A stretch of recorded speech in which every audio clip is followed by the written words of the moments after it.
Hello my dear health lovers, మన ఆరోగ్యంలో ప్రతి రుచికి ప్రత్యేకమైన పాత్ర ఉంటుంది.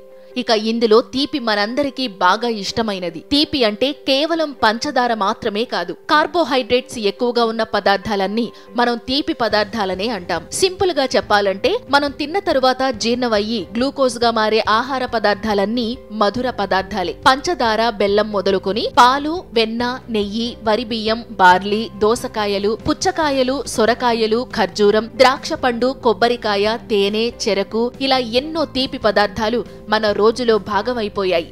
వీటి వల్ల మనకు జరిగే మంచి ఉంది, చెడు కూడా ఉంది. ఆ మంచి చెడుల గురించి ఈ వీడియోలో మాట్లాడదాం. తీపి చేసే మంచి ఏంటంటే మన శరీరాన్ని పోషించడమే. ఈ తీపి అనేదే లేకపోతే అసలు శరీరానికి సరైన నిర్మాణం లేదు, సరైన పోషణ కూడా ఉండదు. ఈ తీపి రుచి చేసే మంచి గురించి ఆయుర్వేదంలో చెప్పబడింది. వాటిలో కొన్ని ఇప్పుడు తెలుసుకుందాం. ఆయుర్వేదం ప్రకారం తీపి అనేది మన కంటికి మేలు చేస్తుంది. అలాగే మన వెంట్రుకలు పెరగడానికి, దృఢంగా ఉండడానికి కూడా తీపి కావాలి. అలాగే మనకు రోజంతా ఉత్సాహంగా ఉండే ఎనర్జీ కోసం, సుదీర్ఘకాలం ఆరోగ్యంగా జీవించడం కోసం కూడా తీపి మనకు అవసరం. ఇంకా మన శరీర రంగు, చర్మ మృదుత్వం, కంఠంలో మంచి స్వరం, మనసుకు సంతృప్తి, ఇలా అన్నిటి కోసం మనం తినే తీపి మనకు సహకరిస్తుంది.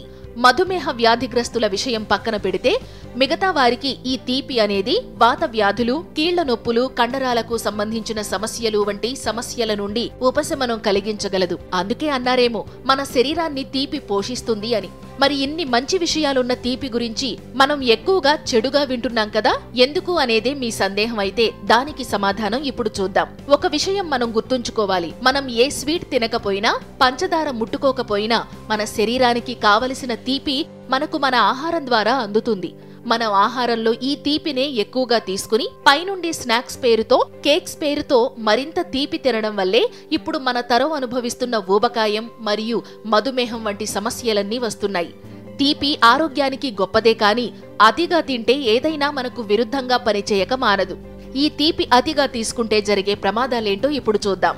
తీపి అధికంగా తింటే వచ్చే సమస్యలలో కఫదోషం సమస్యలు కొని తెచ్చి పెట్టేంత స్థాయిలో పెరగడం. దీనివల్ల శరీర దోషాల సమతుల్యం తప్పి అనారోగ్యానికి శరీరం దారినిస్తుంది. ఈ తీపి అధికంగా తినడం అనేది బరువు పెరగడం, అతి నిద్ర, ఆకలి తగ్గిపోవడం, జీర్ణ వ్యవస్థ బలహీనమవ్వడం వంటి సమస్యలు మొదలుకొని క్యాన్సర్ గడ్డలు ఏర్పడేదాకా ఎన్నో అనారోగ్యాలకు కారణమవుతుంది. ఒకప్పుడు మన పూర్వీకులు తినే ఆహారానికి, వారు చేసే శారీరక శ్రమకు ఒక బ్యాలెన్స్ ఉండేది కాబట్టి వాళ్లు ఆరోగ్యంగా ఉన్నారు. మరి మన సంగతేంటి? వారికంటే రెండింతలు తీపి తిని వారి శారీరక శ్రమలో 10% కూడా మనకు ఉండట్లేదు. అందుకనే మనం తినే తీపి అధికమవుతుంది, సమస్యలు తీవ్రమవుతున్నాయి. ఒక్కసారి మన శరీరానికి మనం ఇచ్చే శ్రమను, మనం రోజులో తినే తీపి వల్ల వచ్చే క్యాలరీలను లెక్కలేసి చూసుకుంటే మనం ఎంత ఎక్కువగా తింటున్నామో మనకు అర్థమవుతుంది. అందుకని ఇక మీదటనైనా ఆలోచించండి. ఆహారం విషయంలో సరైన ఎంపికలు ఎంచుకోండి. మనకు ఇష్టమైన తీపిని కూడా మనకు హాని చేయనంత మోతాదులో తినడానికి ప్రయత్నించండి. మరిన్ని ఆరోగ్య సమాచారాలతో మళ్ళీ కలుద్దాం.